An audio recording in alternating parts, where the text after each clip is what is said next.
Ainsley's partner was all set for a new bar job, but it fell through as lockdown hit. The mum of three had been juggling childcare with college studies.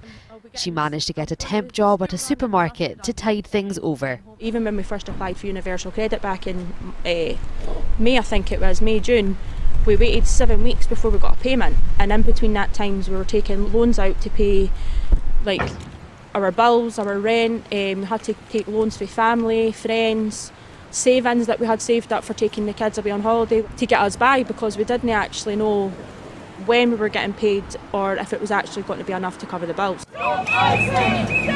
Austerity and welfare reform have been in the headlines countless times over the years. Some of the first Scots to be moved onto the UK government's controversial universal credit system are telling us tonight that it's left them deep in debt and struggling with their mental health. And now the NPSCC and Bernardo say those changes have made things drastically worse. And that was before lockdown hit.